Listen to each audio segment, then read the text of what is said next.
தொடர்ச்சியாக மருத்துவரையா அவர்கள் இரவு கைது செய்யப்பட்ட போது 1ஆம் தேதி எங்கள் இயக்கத்தை சார்ந்த அனைத்து முக்கிய பொறுப்பாளர்களும் சிறையில் இருக்கிறார். இதை நீங்கள் புரிந்து கொள்ள வேண்டும். இதை செய்வதற்கு, இது போன்ற காரியங்களை வெளியிலிருந்து செய்வதற்கு எங்கள் இயக்கத்தினுடைய பொறுப்பாளர்கள், முக்கிய தளபதிகள் யாருமே இல்லை. எல்லோரும் சிறையில் இருக்கிறார்கள். அப்ப பாமகவுக்கும் நடந்த வன்முறைக்கும் தொடர்பில் ஒரு சின்ன சம்பவம் கூட பாட்டாளி மக்கள் கட்சியை சார்ந்த தோழர்கள் செய்யவில்லை. எல்லா இடங்களிலும் ஜனநாயக அடிப்படையில் போராட்டம் நடத்தினார்கள். திரு ஆவடிக்குமார் சார், அதாவது இது முழுக்க முழுக்க பாட்டாளி மக்கள் கட்சி தனக்கு பெரிய செல்வாக்கு இருக்கிறதா நினைச்சுக்கிட்டு பண்ண ஒரு நிகழ்ச்சி தான். அவங்க முழுக்க முழுக்க ராமதாசும் மற்றவர்களும் கைது ஆகணும்னு விரும்பியே ஒவ்வொரு நிகழ்ச்சியும் செஞ்சிருக்காங்க. அவங்களே விருப்பப்பட்டு நம்ம பத்திரிகையாளர் சேகர் சார் சொன்ன மாதிரி அவரே வெளிப்படையா நான் 10 மணிக்கு மேல பேசுறேன், முடிஞ்சா கைது செய்து பாருன்னு சொன்னாங்க. சொன்னதுக்கு பிறகு தமிழ்நாடு சட்டமன்றத்தில் முதலமைச்சர் புரட்சி தலைவி தெளிவா சொல்றாங்க, அவர் விருப்பப்பட்ட இடத்துக்கு நாங்க அனுப்புவோம் சொன்னதுக்கு பிறகும் அடுத்த நாள் மறுபடியும் போய் என்ன கைது பண்ணுங்கன்னு சொல்லி அவர் களத்துல போய் நிக்கிறாரு. அந்த இடத்துலயே அவங்க போலீஸ் தடுக்க சொல்லக்கூட, நான் போய் ஆர்ப்பாட்டம் நடத்துறேன், அந்த இடத்துக்கு போறேன், அதுக்கு பிறகு கைது பண்ணுங்கன்னு அவரா சொல்றாரு. அதுக்கு பிறகு கைது பண்ணாங்க. கைது பண்ணதுக்கு பிறகு அவர் ஏன் உடனே ரிமாண்ட் பண்ணல, ஏன் அவரை ஜெயில வைக்கல, ஏன் திருச்சி கொண்டு போறாங்கன்னு சொல்றாரு. வழக்கறிஞர் பாலு அவர்கள் ஒரு திறமையான வழக்கறிஞர். அவர் பல நிகழ்வுகள் நல்லா தெரியும். ஒரு மருத்துவர் ராமதாஸை கைது பண்ண சொல்ல அவர் ஒரு கட்சியுடைய தலைவர், இன்னும் சொல்ல போனா அதுக்கு முன்ன அவருடைய கட்சி நடத்திய நிகழ்ச்சிகள்லாம் பார்க்க சொல்ல ஒரு வன்முறைக்கு வித்திடக்கூடிய வாய்ப்புகள் இருந்ததுனால அதுக்காக அவங்க ஏற்பாடுகள் செஞ்சுட்டு அவங்க பொது அமைதிக்கு பாதகம் இல்லாத வகையில அவங்களுக்கு காலந்தழுத்தி அவங்களை கொண்டு போனாங்களே ஒழிய உடனடியாக அவங்களை கொண்டு போனா கலவரம் உருவாகக்கூடுன்ற ஒரு அச்சம் போலீஸுக்கு வந்ததுனால அது அவங்க தாமதப்படுத்தினாங்க. ரெண்டாவது, இவங்க முழுக்க முழுக்க அந்த ஒவ்வொரு நேரத்திலையும் அவங்களுடைய பேச்சு என்பது அந்த தொண்டர்களை கட்டுப்படுத்துவதை விட தொண்டர்களை உணர்ச்சி வயப்படுத்துவதுதான் நோக்கமா வச்சுட்டு அவங்க பேசியிருக்காங்க. எந்த நிலையிலையும் அவங்க தனிப்பட்ட ஒரு சமுதாயத்துல தாழ்த்தப்பட்டிருக்கின்ற ஒரு மக்களை வேண்டுமென்றே தூண்டி விடுகின்ற வகையிலோ அல்லது அவங்களை வேற வகையான அவங்க நடவடிக்கைகளுக்கு ஊக்கப்படுத்துகின்ற வகையிலோ அவங்களுடைய பேச்சுகள் அமைந்தது. பாட்டாளி மக்கள் கட்சி ஒரு அரசியல் கட்சின்னு சொன்னா இவங்க ஏன் ஒரு தனிப்பட்ட ஜாதியை மட்டுமே மையமா வச்சு அந்த ஜாதி சங்கத்தினுடைய மாநாட்டில் நடந்த நிகழ்ச்சிகளை மட்டுமே மையமா வச்சு போராடுறாங்க? இவங்க ஒரு இந்தியாவில் ஒரு அரசியல் கட்சி ஒரு ஜாதியை மட்டும் மையமா வச்சு ஒரு ஜாதிக்காக அரசியல் கட்சி நடத்த முடியுமா? நடத்தலாமா? அதுதான் ஜனநாயகமா? ஆனா இவங்க வெளிப்படையா வன்னியர் சங்கத்தினுடைய போராட்டம் பாட்டாளி மக்கள் கட்சியினுடைய போராட்டமா மாத்தி வச்சிருக்காங்களா? என்ன காரணம்? இன்னைக்கு பாட்டாளி மக்கள் கட்சி ஒரு வன்னியர் சங்கத்தினுடைய ஒரு பிரிவா அல்லது ஒரு இந்த தமிழ்நாட்டுக்கான ஒரு அரசியல் நடவடிக்கைகளுக்கான ஒரு இயக்கமா? ஆக முழுக்க முழுக்க இவங்க ஒரு சமுதாயத்தை, வன்னிய மக்களை இன்னைக்கு தாங்கள் மட்டுமே அதனுடைய பிரதிநிதிகள் என்ற ஒரு தவறான போக்கின் காரணமாக எடுத்த நடவடிக்கைகள். அவர்களை பார்த்து மற்றவங்க பயப்படணும், அரசியல் கட்சிகள்லாம் அவங்கள இன்னைக்கு நாடி வரணும். அவரே இன்னைக்கு வெளிப்படையா சொல்றாரு, இன்னைக்கு அதிமுக என்னவோ அவங்கள தேடி போறதுக்கு காத்துக்கிட்டு இருந்த மாதிரியும் அதை இல்லைன்னு சொன்னதுனால அவங்க நடவடிக்கை எடுத்ததா மாதிரியும் ஒரு தோற்றத்தை உருவாக்குறாங்க. எந்த காலத்திலயும் அதிமுக தனித்து போட்டியிட தயார்னு சொல்லி பொதுக்குழுவிலேயே நாங்க முடிவெடுத்து இன்னைக்கு அதுக்கான செயல்பாட்டுல இருக்கிறோம். எந்த கட்சியும் எதிர்பார்த்து அரசியல் நடத்த வேண்டிய அவசியம் அனைத்து இந்திய அதிமுக கழகத்துக்கும் முதலமைச்சர் புரட்சி தலைவி அம்மா அவர்களுக்கு இல்லை. ஆனா அதே சமயம் தமிழ்நாட்டில் பொது அமைதிக்கு பங்கம் விளைவிக்கின்ற யாரா இருந்தாலும் அவங்க உரிய நடவடிக்கை எடுத்திருக்காங்க. அவங்க கடந்த கால ஆட்சிகள்ல எப்படிப்பட்ட வலிமையானவங்களா இருந்தாங்களோ, அவங்க குற்றவாளிகள் என்றால், குற்றம் சாட்டப்பட்டவர் என்றால் அவங்களை கண்டிப்பதிலும் முழுமையான ஈடுபாட்டோடு செஞ்சிருக்காங்க. அதுதான் இன்னைக்கு செஞ்சிருக்காங்க. இன்னைக்கு தனிப்பட்ட டாக்டர் ராமதாஸ் மேல எந்த காழ்ப்புணர்ச்சி இல்ல, பாட்டாளி மக்கள் கட்சி மேல எந்த எதிர்ப்புணர்ச்சியும் எங்களுக்கு இல்ல. ஆனா அவங்க இந்த சமுதாயத்துக்கு எதிரான ஒரு போக்கை, சமுதாயத்தினுடைய பொது அமைதிக்கு எதிரான போக்கை அவங்க கடைபிடிக்கிறாங்க. அதனால நடவடிக்கை எடுத்துருக்காங்க. அது மட்டும் இல்லாம அவர் சொன்னார், தேசிய பாதுகாப்பு சட்டப்படி கைது பண்றாங்கன்ட்டு வருத்தப்படுறாரு. அவருடைய வருத்த நியாயம். ஆனா இந்த தேசிய பாதுகாப்பு சட்டத்தை டாக்டர் ராமதாஸ் மேல போடல, அன்புமணி ராமதாஸ் மேல போடல, குரு மேலதான் போட்டிருக்காங்க. ஏன்னா அவருடைய கடந்த கால நடவடிக்கைகள், அவருடைய பேச்சுக்கள் அதுக்கு வழிவகை செஞ்சிருக்கு.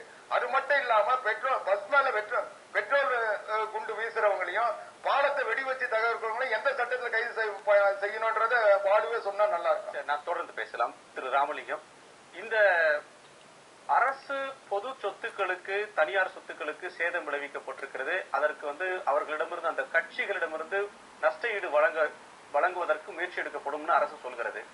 இதை சமூக ஆர்வலர்கள் வரவேற்கிறார்கள். இன்றைக்கு இருக்கக்கூடிய நம்முடைய நீதி அமைப்பில் ஒரு கட்சியிடமிருந்து நஷ்டஈடு வசூலிப்பது என்பது நடைமுறையில் சாத்தியமான ஒன்றா?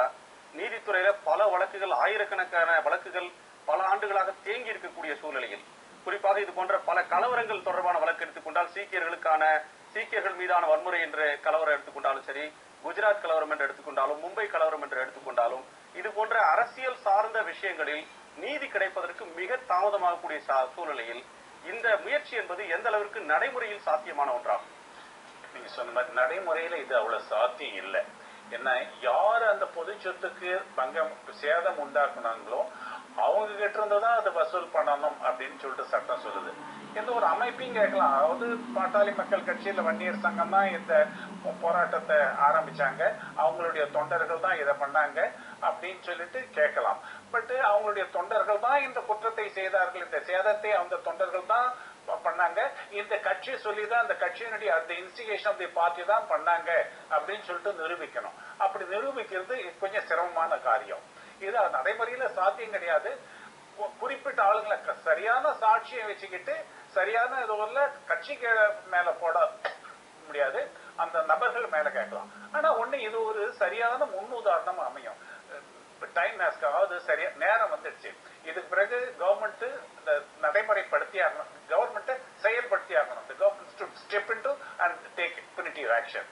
இன்னொன்னு, ஜெயலலிதா சீஃப் மினிஸ்டர் சொன்ன மாதிரி அரசியல் கட்சியை தடை பண்றதுக்கு அதிகாரம் அவங்களுக்கு இல்ல. ஆனா இந்த வன்னியர் சங்கம் ஜாதி சங்கத்தை தடை பண்றதுக்கு மாநில அரசாங்கத்துக்கு அதிகாரம் இருக்கு. எப்படி மத்திய அரசுக்கு அன்லாஃபுல் ஆக்டிவிட்டிஸ் ஆக்ட், அதாவது இந்திய நாட்டினுடைய இறையாண்மைக்கும் இந்திய டெரிட்டரிக்கும் பங்கம் விளைவிக்கிற எந்த ஒரு அமைப்பையும் தடை செய்யறதுக்கு அதிகாரம் இருக்கோ, அதே மாதிரி 30-40 அமைப்புகள் தடை செய்திருக்கு. அதே மாதிரி அது இந்தியாவினுடைய மைய அரசுக்கு சாவர்னிட்டி ஆஃப் த ஸ்டேட்டை காப்பாற்றுறது தான் முதல் வேலை. மாநில அரசை பொறுத்தவரையிலும் லா அண்ட் ஆர்டர் தான் அவருடைய பிரிடாமினன்ட் மிக மிக முக்கியமான கடமை. இது மாதிரி சட்டம் ஒழுங்கு சீரழிக்கக்கூடிய எந்த ஒரு இயக்கத்தையும் ஒரு தனி சட்டம் ஒண்ணு விட்டு 67வது சட்டம் மாதிரி ஒரு சட்டம் ஏற்றி இந்த ஜாதி சங்கங்களை தடை செய்யலாம். ஜாதி சங்கங்களை தடை செய்தாலே இப்ப இருக்கிற பெரும்பான்மையான அவலங்களுக்கு ஒரு தீர்வு ஏற்படும். ஒரு பத்திரிகையாளர் சொன்ன மாதிரி வன்னியர் சங்கம் வேற, பாட்டாளி மக்கள் கட்சி வேறன்னு இல்லை. ஆனா இந்த ஜாதி சங்கங்கள்லாம் அரசியலமைப்பு சட்டத்துக்கு எதிரானது, பப்ளிக் பாலிசிக்கு எதிரானது. அதாவது இடஒதுக்கீடு, வேலை வாய்ப்புகள்ல, கல்வி நிறுவனங்கள்ல இடஒதுக்கீடு வேணும்னு சொல்லிட்டு ஒரு 5 பிரிவை நம்ம ரெகக்னைஸ் பண்ணியிருக்கோம். ஒன்னு ஃபார்வர்ட் கம்யூனிட்டி, இரண்டாவது பின்தங்கியோர், மிக பின்பற்றோர், scheduled caste and scheduled tribes சொல்லிட்டு இந்த 5 வகையை ரெகனைஸ் பண்ண. இந்த 5 வகையில சங்கங்கள் வச்சுங்க. ஆனா ஜாதி சங்கம் வைக்கிறதுக்கு, ஜாதியின் பேரால ஒன்னு சங்கம் வச்சுக்கிறதுக்கு அனுமதியே கிடையாது. ஆனா இங்க அதை வச்சுக்கிட்டு பண்ற குழப்பம் எல்லாம் இதுதான் பண்ணிக்கிட்டு இருக்காங்க. இந்த ரிசர்வேஷனே, இடஒதுக்கீடே ஜாதி பேதமற்ற ஒரு சமுதாயத்தை உருவாக்குறதுக்காக தான் அதை நோக்கி போகுதுன்னு சொல்லிட்டு central government additional solicitor general attorney general supreme கோர்ட்ல சொல்றாங்க. இதை ஒத்துக்கிட்டு சுப்ரீம் கோர்ட் எஸ். ஆனா ஜாதி மத பேதமற்ற சமுதாயத்தை நிர்வாகத்துக்கு தான் இந்த ரிசர்வேஷன். ஆனா ஜாதியை பெர்பெச்சுவேட் பண்றதுக்கு தான் அந்த ஜாதி சங்கங்கள் இருக்கு. முதல்ல இந்த ஜாதி சங்கங்களை தடை செய்யறதுக்கு மாநில அரசுக்கு அதிகாரம் உண்டு. இதை சட்டம் இயற்றலாம். இப்ப சட்டம் கிடையாது, இதை சட்டம் இயற்ற முடியும். முதலமைச்சர் இப்ப அந்த வேலையை பண்ணாங்கன்னா அது she will be remembered forever. இப்ப தேசத்தினுடைய கட்டாயமே இது மாதிரி ஜாதி சங்கங்களை தடை செய்யணும் அப்படின்றது தான். ஜாதி சங்கங்களை தடை செய்வதற்கான காலம் கனிந்து விட்டது, அந்த அளவுக்கு நிலைமை கைமீறி போகிறதுன்னு சமூக ஆர்வலர்கள் கவலைப்படுறாங்க. அதுக்கான காலம் கணிந்துதான். இதெல்லாம் ஒரு ராமலிங்கம் ஐயா அவர்கள் மீது மிகுந்த மரியாதை வச்சிருக்கிறேன். ஆனால் விவாதம் என்று வருகின்ற பொழுது இதெல்லாம் ஒரு ஒரு தகுதியான ஒரு விவாதமாக எனக்கு படவில்லை. ஒரு சமுதாய அமைப்பை இது ஏதோ ஒரு பிரச்சனை வந்தவுடன் ஒரு சாதி சங்கங்களுக்கு எல்லாம் தடை செய்ய வேண்டும் என்று சொல்வது என்பது ஒரு இயற்கை நீதிக்கு எதிரான ஒரு காரியம்.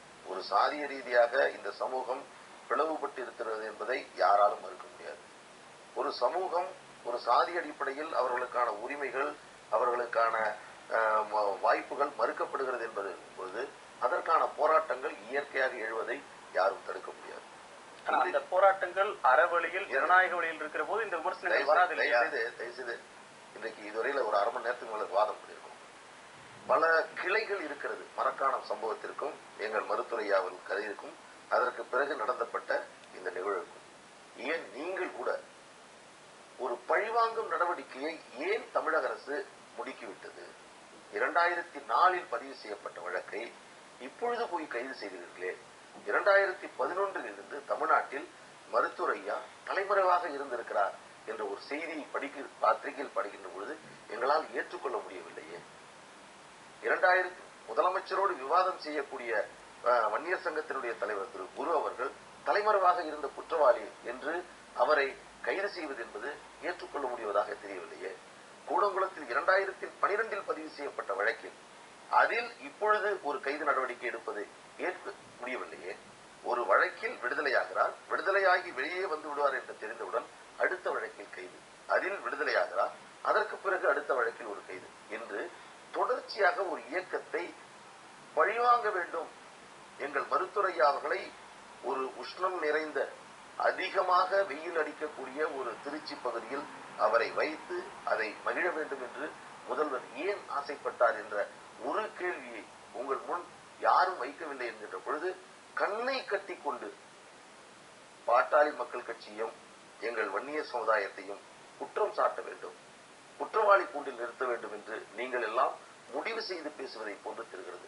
நாங்கள் கேட்கிறோம், இன்ஸ்டிகேஷன் யார்? புரோவோகேஷன், இந்த புரோவோகேட் பண்ணக்கூடிய காரியத்தை செய்த இந்த அரசிற்கு நீங்கள் சொல்ல. உங்கள் ஆதங்கம் புரிகிறது. அப்படிப்பட்ட எந்த நோக்கமும் எங்களுக்கு இல்லை.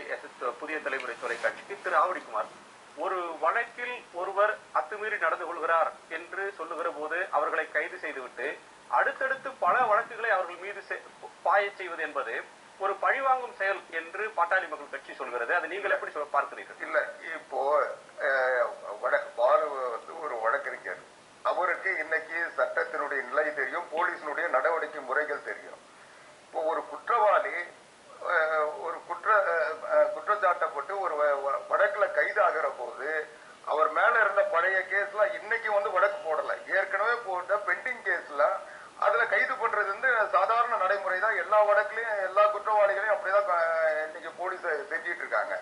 இன்னைக்கு ஒரு குற்றவாளியை வந்து கைது பண்ண சொல்ல போலீஸினுடைய கஸ்டடிக்கு வந்த பிறகு அவங்க மேல இருந்த பழைய கேஸ் எல்லாம் வந்து அவங்க போடாம விட்டாங்கன்னா போலீஸ் வந்து சரியா செயல்படுறதுன்னு தான் அர்த்தம்.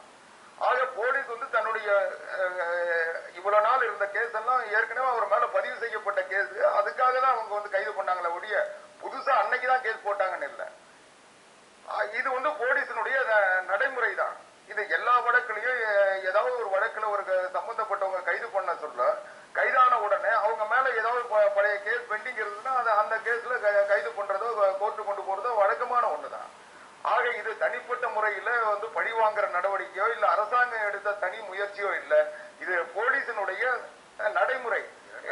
அதுதான் காலங்காலமா நடந்துகிட்டு வருது, அதுதான் இன்னைக்கு செஞ்சிருக்காங்க. அது மட்டும் இல்லாம இன்னைக்கு வந்து இதுவை பொறுத்த வரைக்கும் இன்னைக்கு முழுக்க முழுக்க இவங்க வந்து எந்த வகையிலையும் பொது அமைதியை உருவாக்கணும், இவங்க பாட்டாளி மக்கள் கட்சியால் பாதிப்பு வர்றது ஒரு பக்கம், அல்லது இன்னொரு பக்கம் வந்து பாட்டாளி மக்கள் கட்சிக்காரங்க பாதிக்கப்படக்கூடாதுன்றதும் அரசாங்கத்தினுடைய நோக்கம்.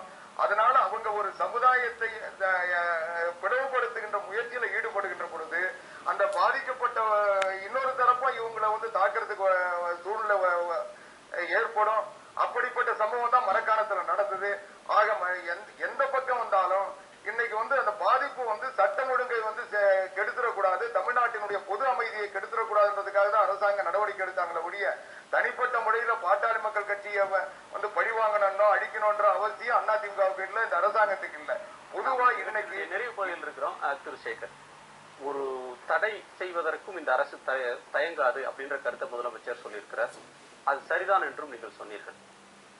ஒரு அரசாங்கத்திடம் அப்படி ஒரு வாய்ப்பை முழுதான அதிகாரத்தை அவங்கள்ட்ட கொடுக்கிற போது அது நம்முடைய சூழல்ல தவறாக பயன்படுத்தப்படுவதற்கு, தங்களுக்கு பிடிக்காத கட்சிகளை, பிடிக்காத இயக்கங்களை, எதிர்ப்பாக இருக்கக்கூடிய இயக்கங்களை ஒடுக்குவதற்கு அந்த சட்டம் தவறாக பயன்படுத்துவதற்கு வழி இருக்கிறது இல்லையா?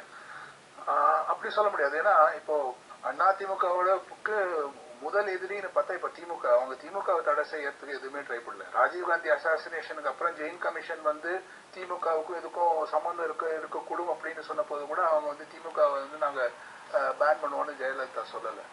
இது வந்து ஒரு வன்முறைங்கிறது வந்து பாட்டாளி மக்கள் கட்சியோட தலைவர் கையிலானதுல இருந்து அவங்களோட ஹிஸ்டரியை பார்க்கும்போது ஒரு there is a sense of violence ஒன்று இருக்குது.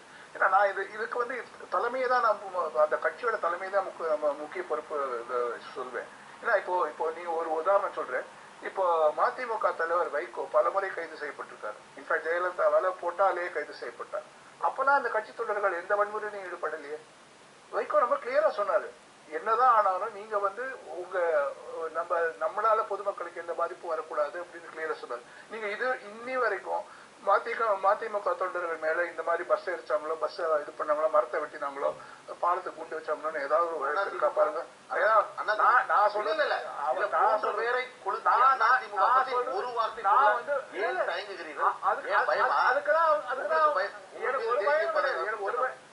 அவங்கதான் ஆல்ரெடி சுப்ரீம் கோர்ட் அவங்கதான் ஜட்மெண்டே கொடுத்தாச்சு. சொல்ல மாட்டேங்க இல்லையா? நீங்க சொல்லுங்க, என்ன அவங்களை தடுக்குது? யார் எரிச்சாலும் தப்புன்னு ஒத்துக்கிறீங்கல்ல? அதுக்கான தப்பு, பாமக அதற்கான இழப்பீடை அதிமுக கொடுத்ததா உங்களுக்கு? பாமக இது வரைக்கும் யார் இழப்பீடு நிகழ்ச்சி நிறைவில் இருக்கு சொல்லி முடியுங்க. அதனால இது வந்து இது அந்த தலைமை வந்து தலைமையோட குற்றம் தான் என்னை பொறுத்த வரைக்கும். நான் அதனால மதிமுக எக்ஸாம்பிள் கொடுத்தேன். உடனே பாமக அரசியல் ரீதியாக இப்போ வந்து அதிமுக ஒரு கருத்து. ஆனால் பெரிய கட்சிகள் இப்படி சம்பவங்களில் ஈடுபடுகிற போது பேருந்துகள் எரிக்கப்படுவதும் கல்லெறிப்படுவதும் வந்து நடக்கிற காட்சி தானே. பல கட்சிகள் இப்படி நடந்திருக்கு. எந்த கட்சி செஞ்சாலும் அது தப்பு. அது அதிமுக தர்மபுரியில செஞ்சாலும் தப்பு, திமுக மதுரையில செஞ்சாலும் தப்பு, பாட்டாளி மக்கள் வச்சு வட தமிழ்நாட்டு செஞ்சாலும் தப்பு தான். அதுக்கான தண்டனை அவங்க அனுபவிச்சுதான் ஆகணும். பட் இப்படி இதுதான் எங்க அரசியல் அப்படின்ட்டு இவங்க வந்து கண்டினியூஸா இவங்க செஞ்சுட்டு இருக்கிறது. அது வந்து ஒரு கட்சி வந்து எந்த விதத்திலயும் எவால்வ் ஆகல, எந்த விதத்திலயும் மெச்சூர் ஆகலங்கிறப்பா. 89 ஆரம்பிக்கப்பட்ட பாமக வந்து இன்னைக்கு அதே மாதிரி ஒரு வன்முறை சார்ந்த ஒரு அரசியல் தான் செய்யணும் அப்படின்னு ஏன் அவங்க நினைக்கிறாங்கன்னு எனக்கு புரியல. ஒருவேளை அரசியல் ரீதியாக அவங்க தனிமைப்படுத்தப்பட்டிருக்கலாம். 2009 லோக்சபா எலெக்ஷன்ல ஒரு சீட்டு ஜெயிக்க முடியல. 2011 30 சீட்டு கண்டெஸ்ட் பண்ணி 3 அசம்பிளி சீட் தான் ஜெயிச்சாங்க. அவங்க வந்து ஒரு மாதிரி அவங்களோட பேஸ், அந்த வன்னியர் பேஸ்ங்கிறது எரோட் ஆயிட்டு இருக்கு. சரி, அதை திருப்பி அதை எப்படியாவது எடுக்கணும் அப்படிங்கிறதுக்காக இந்த மாதிரி ஒரு அரசியல் அவங்க ஈடுபடுறாங்கன்னு தான் எனக்கு தோணுது. என்னுடைய கேள்வி, இந்த அரசாங்கத்திடம் இப்படி ஒரு அதிகாரத்தை கொடுத்தால் அது தவறாக பயன்படுத்தப்பட மாட்டாதா? ஆல்ரெடி அதிகாரம் இருக்கு. நான் சொன்னேன், அந்த ஆக்ட் படி இருக்கு. இது வரைக்கும் எந்த கட்சி வந்து யூஸ் பண்ணலையே. அவங்க யூஸ் பண்ணலையே. இது வந்து ஐ திங்க் இது வந்து ஒரு டெட்டரன்ட் மாதிரி அவங்க சொல்லியிருக்காங்க. அவங்க யூஸ் பண்ணுவாங்கன்னு எனக்கு தோணல. பட் அந்த கட்சியே ஒரு மிரட்டி இருக்காங்க. அவ்வளவுதான் எனக்கு தோணுது. திரு பாலு, உங்களுடைய நிறைவு கருத்து. அதாவது இன்றைய சூழலில் நான் மீண்டும் சொல்லுகிறேன், ஒரு அடக்குமுறையால், ஒரு அதிகார அத்துமீறலால் பல்வேறு இன்னல்களை அனுபவித்துக் கொண்டிருக்கக்கூடிய நிலையில் எங்கள் மருத்துவரையா அவர்கள் 12 நாள் வெயில் கலந்த அந்த பகுதியிலே அவர் சிறையிலே அனுபவித்து உடல் சுவீனம் இல்லாமல் மருத்துவமனையில் அனுமதித்துக் கொண்டிருக்கிறார். எங்கள் கட்சியை சார்ந்த பலர் கைது செய்யப்பட்டு இளம் படித்து விட்டிருக்கக்கூடிய இளைஞர்கள் இன்றைக்கு இந்த வழக்கிலே சிக்க வைக்கப்பட்டு அவருடைய எதிர்காலம் கேள்விக்குறியாக இருக்கிறது. பலர் அடிமட்டத்தில் இருக்கக்கூடிய தொண்டர்கள் மீது தேவையில்லாமல் தடுப்பு காவல் சட்டம், தேசிய பாதுகாப்பு சட்டம் என்று பல போடப்பட்டு பல்வேறு இன்னல்களுக்கு மத்தியில் இருந்து கொண்டிருக்கிறோம். பலரை நாங்கள் இன்னும் விடுவித்தாக வேண்டும். இந்த வழக்கில் இருந்து அவர்களை விடுதலையாக்க வேண்டும். பல்வேறு விதத்தில் பாட்டாளி மக்கள் கட்சி இன்றைக்கு ஒரு விதமான ஒரு தோற்றத்தை தமிழகத்தில் ஏற்படுத்த வேண்டும் என்று தமிழக அரசு முயற்சி செய்கிறது. இதையெல்லாம் ஒட்டுமொத்தமாக நீங்கள் பார்த்தீர்கள் என்று சொன்னால், இன்றைக்கு பாட்டாளி மக்கள் கட்சியினுடைய நிலைமையை நீங்கள் பாமகவிற்கு வேண்டுமானால் இது ஒரு பிரச்சனையாக இன்றைக்கு நீங்கள் பார்க்கலாம். இதே அளவில் ஒரு அரசியல் இயக்கத்தை ஒடுக்க வேண்டும் என்று ஒரு ஆளும் கட்சி நினைத்தது என்று சொன்னால் எதிர்கட்சியே இல்லாத ஒரு சூழல் ஏற்படும். ஒரு பேட்டி அளித்ததற்காக எங்கள் மருத்துவர் அன்புமணி ராமதாஸ் அவர்கள் மீது 1ஆம் தேதி பேட்டி அளித்தார் என்று 4ஆம் தேதி எங்கேயோ நடைபெற்ற ஒரு சம்பவத்திற்காக ஒரு வழக்கு பதிவு செய்யப்படுகிறது. பிரம்மதேசம் என்ற விழுப்புரம் மாவட்டத்தில் இருக்கிறது என்று சொன்னால், நீங்கள் பேட்டி அளிக்கக்கூடாது, ஊடகங்களுக்கு செல்லக்கூடாது, நீங்கள் போராட்டம் நடத்தக்கூடாது, இன்னும் இந்த வழக்குகளை எடுத்துக்கொண்டு நீதிமன்றம் செல்வதற்கு முன்பாக பொதுமக்கள் மத்தியில் ஒரு விதமான எண்ண ஓட்டத்தை ஏற்படுத்த வேண்டும் என்று இந்த அரசு முயல்கிறது. அதையும் தாண்டி பல்வேறு பிரச்சனைகளோடு இன்றைக்கு பாட்டாளி மக்கள் கட்சி மிக நிதானமாக நாங்கள் இருக்கிறோம். எங்களுடைய எந்த போராட்டமும் அறவழி போராட்டமாக தான் இருக்கும். எந்த பிரச்சனைக்கும் தீர்வு வன்முறையா என்று சொன்னால் நிச்சயமாக கிடையாது. அதை எள்ளளவும் நாங்கள் ஊக்குவிக்கக்கூடியவர்கள் எங்கள் மருத்துவரையா அவர்கள் இல்லை. ஆனால் அதே வேளையில் பல காயங்களோடு இருக்கக்கூடியவர்கள் நாங்கள் நியாயத்தை எதிர்பார்க்கிறோம். ஒரு நீதி விசாரணை வேண்டும் என்ற ஒரு சிறிய பிரச்சனையை தமிழக அரசு இப்பொழுதாவது பரிசீலனை செய்ய வேண்டும் என்று இந்த விவாதத்தின் மூலம் நான் கேட்டுக்கொள்கிறேன். இதே உங்களுடைய நிறைவு கருத்தை எடுத்துக்கொள்கிறேன். திரு ஆவடிக்குமார், உங்களுடைய நிறைவு கருத்தை சுருக்கமா பதிவு. பாட்டாளி மக்கள் கட்சியை பொறுத்தவரைக்கும் பழிவாங்கன்ற நோக்கமோ அவங்க மேல அரசியல் ரீதியான எதிர்ப்புணர்ச்சியோ நிச்சயமா இல்லை. முழுக்க முழுக்க அவங்க பாட்டாளி மக்கள் கட்சின்றதை மறந்து வன்னியர் சங்கமா இயங்குவதனுடைய பாதிப்பு தான் அது. இன்னைக்கு அவங்க வன்முறை தொடர்ந்து நடைபெறுவதற்கு காரணமா இருந்தாங்கன்றது ஒரு பக்கம் இருந்தாலும் அவங்களுடைய வன்முறை எப்படிப்பட்டதுன்னா இந்த சமுதாயத்தை பிளவுபடுத்துது. இந்த சமுதாயத்தில் புறையோடி போயிருந்த இன்னைக்கு மறைஞ்சிட்டு வர இந்த ஜாதி வேற்றுமைகளை மறுபடியும் இவங்க உருவாக்குற சூழ்நிலையை உருவாக்கினோம். இதனால இது அடிப்படையிலே ஒவ்வொரு ஊர்லயும் 2 சமுதாய மக்கள் மோதிக்கொள்ள வேண்டிய நிர்பந்தத்தை அந்த அவங்களுடைய நடவடிக்கைகளும் போராட்டங்களும் உருவாக்கி கொண்டிருக்கிறது. அதை தடுக்க வேண்டிய கடமை அரசாங்கத்துக்கு இருக்கு. பொது அமைதியை ஏற்படுத்துவதற்காகவும் பொது சொத்துக்களை காப்பாற்றுவதற்காக தான் இன்னைக்கு இந்த கடுமையான நடவடிக்கைகளை அரசாங்கம் எடுத்திருக்கக்கூடிய இந்த அரசாங்கம் எடுத்த நடவடிக்கைகள் சரியான நடவடிக்கைகள் என்பதற்கு இன்னைக்கு தமிழ்நாட்டில் இருக்கின்ற பெரும்பான்மையான மக்கள், ஒட்டுமொத்த மக்கள் ஆதரவு தந்திருக்காங்க. எல்லா ஊடகங்களும் எல்லா அரசியல் கட்சிகளும் இன்னைக்கு அதை ஏத்துக்கிட்டு இருக்காங்க. ஆக இன்னைக்கு இவ்வளவு சகோதரர் பாலு சொல்றது அவங்களுக்கு பாதிப்பு என்பது உண்மையா இருந்தா கூட, ஆனா அந்த பாதிப்பு அவங்களாவே உருவாக்கி கொண்டதே ஒழிய அது யாராலும் ஏற்படுத்தப்பட்டதில்லைன்றது அவர் உணர்ந்தாருனாவே இந்த பிரச்சனைக்கு ஒரு முடிவு வரும்ன்றதுதான் என்னுடைய கருத்து. திரு ராமலிங்கம், மக்கள் ஒற்றுமைக்கு எதிராக செயல்படக்கூடிய சக்திகளுடைய விஷயத்தில் தேர்தல் நேரத்தில் மக்களே உரிய தண்டனையை தந்து விடுவார்கள் அப்படின்ற ஒரு அணுகுமுறை சொல்லப்படுகிறது. உங்களுடைய கருத்து என்ன நிறைவா? அது உண்மைதான். மக்கள் தேர்தல் அப்போ தேர்ந்தெடுக்காம தண்டனை கொடுக்குறாங்க. அதே நேரத்தில் இந்த விஷயத்துல முதலமைச்சர் ரொம்ப தெளிவான ஒரு சமிகையை சொல்லியிருக்காரு. தெளிவான ஒரு விஷயத்தை சொல்லியிருக்காங்க. சட்டம் ஒழுங்கை நிலைநாட்டுவது அரசனுடைய கடமை. அந்த கடமையை செய்யறதுக்கு எந்த குறுக்கீடு வந்தாலும் நாங்க பார்க்க மாட்டோம். we will take action அப்படின்னு சொல்லியிருக்காங்க. அது பாட்டாளி மக்கள் கட்சிக்கு எதிரானதுன்னு மட்டும் எடுத்துக்க வேண்டாம். எந்த ஒரு குழு, எந்த ஒரு கட்சி, எந்த ஒரு அமைப்பு, எந்த ஒரு ஜாதி அமைப்பு அசோசியேஷன் இருந்தாலும் சட்டம் ஒழுங்கு சீர்குலைய நடவடிக்கை ஏற்பட்டால் நாங்க அது மேல நடவடிக்கை எடுக்க தயங்க மாட்டோம் அப்படின்னு சொல்லிட்டு உறுதியா சொல்லியிருக்காங்க. நம்ம அப்படி பாசிட்டிவா தான் அதை எடுத்துக்கிடணும் மொழிய ஏதோ பாமக பிஎம்கேவுக்கு அகைன்ஸ்டா, அது பாட்டாளி மக்கள் கட்சிக்கு அகைன்ஸ்டா சொன்னதா மட்டும் எடுத்துக்கிட வேண்டாம். ஆனா அவங்க பாட்டாளி மக்கள் கட்சி அப்படி நினைக்கிறதுக்கு there may be reasons இருக்கலாம். ஆனா இது ஒரு தெளிவானது ஒண்ணு. இனிமேலும் வன்முறைக்கும் பொதுமக்களுக்கு அசௌகரியத்தை ஏற்படுத்தும், பொது சொத்தை ஒழிக்கிறதுக்கும் அதை இது பண்றதுக்கும் யாருக்கும் எந்த அதிகாரம் கிடையாது. அதை முதல்ல நிறுத்திக்கிடணும். எல்லாருக்கும் இது ஒரு கிளியர் சிக்னல். பாட்டாளி மக்கள் கட்சிக்கு இது ஒரு they learned it hard way around. இது அவங்களுக்கு நல்ல ஒரு படிப்பினை. இதை வச்சுக்கிட்டு அவங்க மேற்கொண்டு கட்சியை அவங்க தார்மீக முறையில நல்ல ஜனநாயக முறையில் நடத்திக்கிட்டு போறது நல்லது. உங்களுடைய வார்த்தைகளோடு இந்த அமர்வை நிறைவு செய்யலாம். உங்கள் நால்வருக்கும் உங்களுடைய கருத்துக்களுக்கும் நன்றி. நேயர்களே, மற்றொரு நேர்பட பேசி